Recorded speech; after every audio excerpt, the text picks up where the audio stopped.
and the management team for organizing this section. Now, I will request Professor Dr. Noor Muhammad Khan, Director, Center of Excellence, Water Resources Engineering, to please chair the second technical session. And his report here is Dr. Muhammad Wasim. So over to Dr. Noor Muhammad Khan, please. Thank you very much, Dr. Ghulam Nabi, for chairing the first technical session in a nice manner. I think our planned time is 12:15, and still we have 6 minutes to have a break. Let me check if Dr. Asith K Biswas is with us, then we can start. Otherwise, we can wait for 6 more minutes and we can flesh up ourselves. I think, sir, Dr. Asith Biswas is available. He is available? Yes. So, okay, then we can use this time in a better manner so that we can give a little bit more time to our presenters. I will request the last presenter to please unshare your presentation. So now we are entering into our second technical session, and we are lucky and we are greatly honored that one of the famous personality in the water resources sector, well known all around the world, Professor Dr. Asith K Biswas is with us, who will be sharing his talk, his knowledge, his well-gained experience with us for my learning and the learning of my students and colleagues. Professor Asith K Biswas is universally acknowledged as one of the world's leading personality on water, environment, and development related issues. He has received 7 honorary doctorates from leading global universities. He has a very distinguished career as an academic advisor to presidents, prime ministers, and ministers in more than 19 countries. Among his numerous awards are Stockholm Water Prize, which is considered to be the Nobel Prize for the water. He is recipient of Crystal Drop and Millennium Prizes of the International Water Resources Association. He has also obtained Walter Huber Prize for the American Society of Civil Engineering. He was declared as a Person of the Year award in Canada, and Argonne Environment Prize of Spain, and numerous more. He is the author of 88 books and over 500 papers, which have been translated into 41 languages. He is the founder of International Journal of Water Resources Development, and he was the editor-in-chief for that journal for initial 29 years. So we are lucky enough that he joined our conference, and this conference has been well reputed because Dr. Asith K Biswas is joining this conference, and I am seeing a lot of participation at the moment. And we are happy that Dr. Asith K Biswas always join our seminars and webinars. Last December, he was our guest speaker over here also. So now over to our mentor, our speaker, Professor Dr. Asith K Biswas. Sir. Sir, please unmute your mic, sir.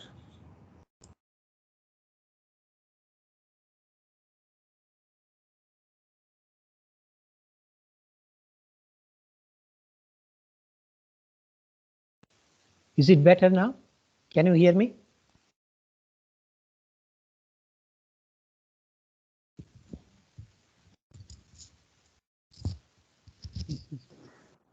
Yes, sir, we can hear you.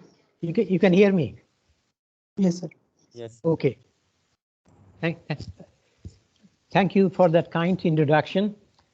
The few minutes I have, I want to share my views on the future of water in not only in Pakistan, but also entire South Asia. To be quite honest, I am rather disappointed that South Asia's water management has been on an unsustainable path for decades. As a result, we are facing serious water problem. And it is not because there is not enough water in our countries, all the South Asian countries, but because of consistent bad management and absence of any long-term planning. Consider Pakistan. The facts, these are incontrovertible facts. When Pakistan became independent country in 1947, the total population of what now is Pakistan is about 34 million people. In 2020, it's going to be, it was about 221 million. 2050, we expect it to be 380 million. In 2100, we expect the population to be 403 million. So these are the real stark facts. Now, add to this urbanization. All the cities in Pakistan and the urban centers are watching tremendous urbanization rate. Cities are growing tremendously. Industrialization is also increasing. And people's expectations for a better quality of life is also increasing. And that goes for all over Asia. All this has meant, and if we combine this with poor water management for decades and poor water policies, there is nothing very much that can be done unless all the South Asian countries start taking water as an important political issue. Now, we water professionals think everyone is interested in water. But when I go to Pakistan or India or Bangladesh and talk to the Prime Minister or the Chief Ministers of the states, water is a political priority only when there is a drought or flood. The moment the flood disappears, the moment the drought becomes manageable, water completely disappears from the political agenda. And you cannot have a good water management plan which takes 20, 30 years to implement with periodic, irregular political interest. And that has been one of the biggest problems of not only of South Asian countries, but also rest of the world. Consider few facts. All the meetings I go to Pakistan or India or webinars I attend or I give talk to, I hear a lot of good technical papers. But I don't hear very much how Pakistan's water problem can be solved on a long-term basis, or India's or Bangladesh for that matter. Water profession is dominated by engineers. And this goes not only in Pakistan, but the rest of the world. And yet the problems of water cannot be solved by the engineers alone. We have to bring in people who can think about other problems of the world. Let me give you some quick example. Because of increasing population, urbanization, and industrialization, virtually all urban centers of South Asia, including Pakistan, are heavily contaminated with known and unknown pollutants. I do not know a single city or a single urban center in South Asia where any person can drink water safely from the tap that is provided by the utilities. This should not be so. There is absolutely no reason why, with good water management, everyone in Pakistan cannot have 24/7 water supply and be able to drink safely from the tap. And one of the biggest problem I see in South Asia is the lack of consideration or importance given to water demand management. Even in this meeting, I don't see very much discussion on water demand management. And that has to be a priority both for the agricultural sector, domestic sector, industrial sector. Let me give you some very quick examples. In many of the European cities now, per capita water use has come down to about 70 to 80 liters per capita per person per day. And yet, if you look at in Lahore, Karachi, Rawalpindi, at least in the affluent areas, people are using more than 130 liters per capita per day. Water is not properly priced, as a result of which people are using too much water. And one of the sad thing is, if I look at, let's say, Lahore, and if I look at another city from a developing country, like Phnom Penh in Cambodia, let's just quickly compare what has been the domestic water supply situation in Cambodia, in Phnom Penh, and Lahore. In 1993, Phnom Penh's water supply was in a mess. Its water supply authority was broke. Water supply was non-functional. And then they selected a person who had no background on water to be the head of the water utility. And this is why I want to focus on you what has happened. Consider the technical expertise available in Pakistan, in Phnom Penh, and compare it in Lahore. Available expertise in Pakistan, in Lahore, is significantly higher, technical, managerial, significantly higher in Phnom Penh. But the management, I'm afraid, in LIVs, water utilities in Pakistan, India, is disgraceful. In Phnom Penh, within 6 years of taking charge, the head of the water utility, Mr. Exxon Chan, made sure everyone had clean water to drink. They did not get 1 rupee of subsidy from the Phnom Penh municipality or the government. It is supplied by the public utility. It is paid for by the consumers, and the poor get a targeted subsidy. And Phnom Penh is the only city in the developing country, or only city in the developing Asia, where I have no hesitation to drink water from the tap. How it has been done? Very simple. When Exxon Chan took over, he reduced the water availability, he reduced water consumption significantly, and increased the supply. Everyone pays for water, rich or poor. Poor has a targeted subsidy, but middle class, upper class industry pay for water. And what they receive from the consumers pay for the entire management of the water. So people who say we don't have enough money, that is rubbish.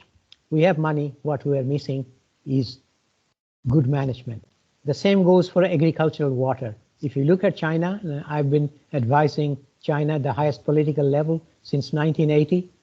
Since 2000 to 2020, they have reduced their water demand per hectare of irrigated land by about 25%, but increased the production of crops. And they're going to do that more. So Pakistan has to start thinking about how do we manage our demand so that our people's expectations, lifestyles can be improved. Now, 2 other things very quickly. One, people say Pakistan is a water scarce country. My response to that is, what nonsense. Pakistan, if I look at Pakistan's average annual rainfall, let's say Lahore gets about 636 millimeter of rain in a year. If I look at London, it gets 584 millimeter of rain per year, 15% less. But the difference is in Lahore, nearly 80% rain falls in about 65 5 hours, not consecutive, during the monsoon. In cities like London, it falls throughout the year. Now, the type of things that we have to start thinking, how do we store immense amount of water that falls in a year within, say, in Lahore's case, about 65 to 70 hours? How do we catch it, store it, and so that it can be used when in the dry years? And this is the biggest challenge.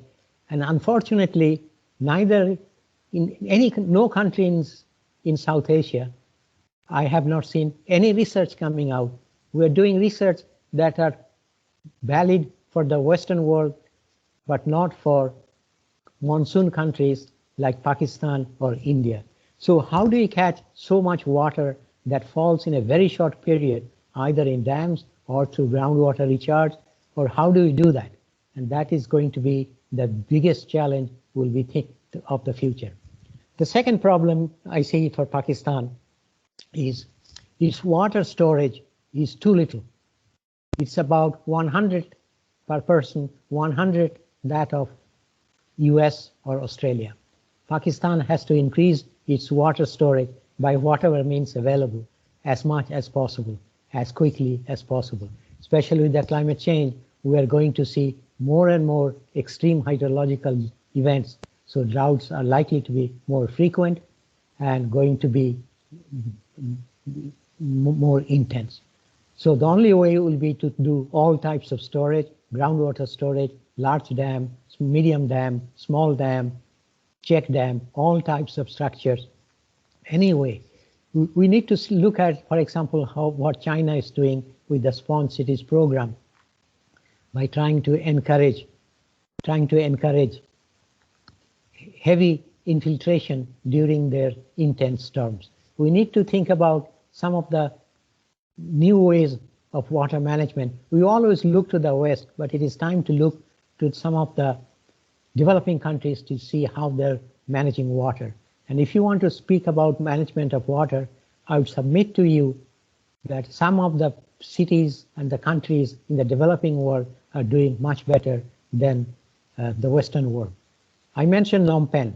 Phnom Penh's, many of the performance parameters of Phnom Penh now is better than London, better than Paris, better than Los Angeles. And yet nobody goes to Phnom Penh to see how they have done improve their water supply. No one is going to China to see how their Sponge Cities program, rain gardens, river chip systems have been remarkably successful. And these are some of the things my Pakistani colleagues and the Indian colleagues and the Asian colleagues have to learn, that the time has come for us to learn from each other from developing Asia. There are good examples. There is a paper here on Keynote. Yes, Keynote is a wonderful example which has lasted over 1,000 years and will last some more. How do you manage and learn from this system and adopt them even more for the 21st century, the post-2020 period? So my thesis is very simple. A country like Pakistan should not have water problem. A country like India or Bangladesh should not have a water problem. The reason we are having water problem is not because we don't have the expertise, we don't have the water. We talk of water scarcity. My answer to that is pure rubbish. Singapore gets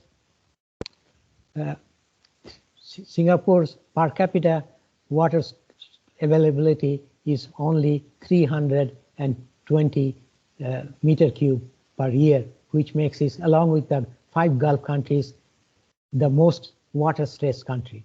If you go to Singapore and ask any Singaporean, do you have a water problem? Their answer is, what a water problem.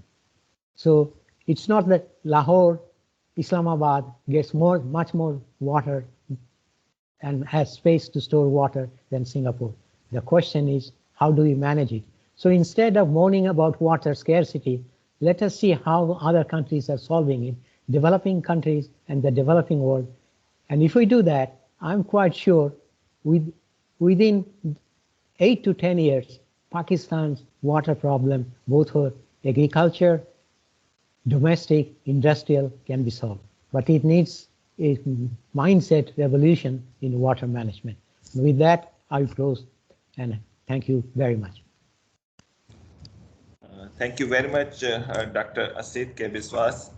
It is always a learning experience to listen to your speeches. I would like to point out a few things which government have taken the initiative in Lahore particularly.